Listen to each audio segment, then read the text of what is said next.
বিয়ের আগে যখন মাকে দেখতাম তখন খুব ইচ্ছে হতো যে মায়ের মতো আমারও একটা নিজের ঘর হবে, যে ঘরের প্রত্যেকটা কোণা আমার মনের মতন করে গোছাতে পারবো, যার প্রত্যেকটা কোণায় আমার অফুরন্ত অধিকার থাকবে।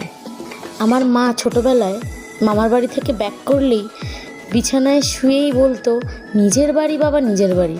তখন মনে হতো যে মামার বাড়িটাই তো অ্যাকচুয়ালি মায়ের নিজের বাড়ি হওয়ার কথা। তাহলে মা কেন এখানে এসে শান্তি প্রকাশ করে? এখানে কেন এসে বলে যে এটাই নিজের বাড়ি? না, আসল ব্যাপারটা এখন বুঝতে পারি। মেয়েদের কাছে নিজের বাড়ি সত্যি শ্বশুর বাড়িই হয়, যেখানে একটা আলাদা প্রশান্তি। এই যে দেখো, নিজের ঘর কি সুন্দর করে আমি নিজে গোছাতে পারি, সেটা ছোট হোক বড় হোক যেমনই হোক না কেন, সবচেয়ে সুন্দর আমার কাছে। এই যে আমাদের বাড়িতে বাচ্চা মেয়েটিকে দেখছো, ও আমাদের বাড়িতে যখন তখন আসে, ও খুব ভালোবাসে আমাকে। আর আমার ছুটির দিন হলে ও আসবে না সেটা হতেই পারে না। ও কোনোদিন আমার হাতের খাবার খায়নি এর আগে। আজকে প্রথমবার ওকে বানিয়ে খাওয়ালাম, এত খুশি হয়েছে যে কি বলবো। আর শুক্তোটা বানাতে এখন খুব ভালোভাবে শিখে গেছি বলে আমার বর ভীষণ ভালোবাসে। আমার ছুটি থাকলেই ও লাফালাফি করে শুক্তো খাবো বলে। একদিন কম করেছিলাম বলে ও আমাকে স্ট্রিক্টলি বলে রেখেছিল, এর পরের বার যখন করবে এক কড়া শুক্তো বানাবে।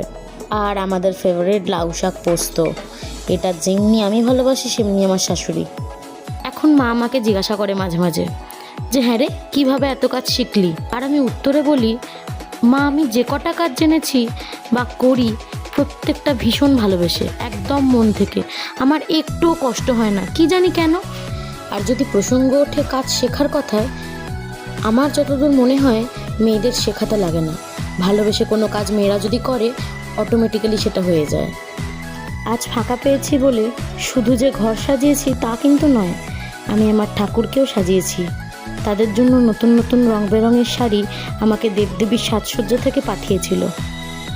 ছুটির দিন হলে আমি যদি ফাঁকাও পাই, আমি কিন্তু নিজের একটুও যত্ন নিই না। এটা আমার দোষই বলতে পারো, আমাকে সবাই বকাবকি করে। এই যে দেখো, আমার মুখে ট্যান পড়ে যাচ্ছে, কি জানি আমি দেখতে পাই না, আমার বর দেখতে পায়। আমাকে ধরে চেয়ারে বসে রান্নার পরে এই মুখে কী সব মাখাচ্ছিল, আমি জানিও না। আমার প্রচণ্ড বিরক্ত লাগে, কিন্তু ব্যাস, যখন তার জেদ চেপেছে তখন তো মাখতেই হবে, কোনো অপশান নেই।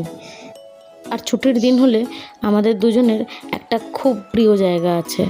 আমরা দুজনেই ভীষণ ভালোবাসি গঙ্গার ধারে বসে হাওয়া খেতে খেতে চা। আর আমাদের দুজনের অনেক গল্প থাকে। কিভাবে এত গল্প আসে আমরা নিজেরাই বুঝতে পারি না। তখন মনে হয় এই জাস্ট অনেক দিন বাদে আমার প্রিয় বন্ধুটার সাথে দেখা হয়েছে এবং কত গল্প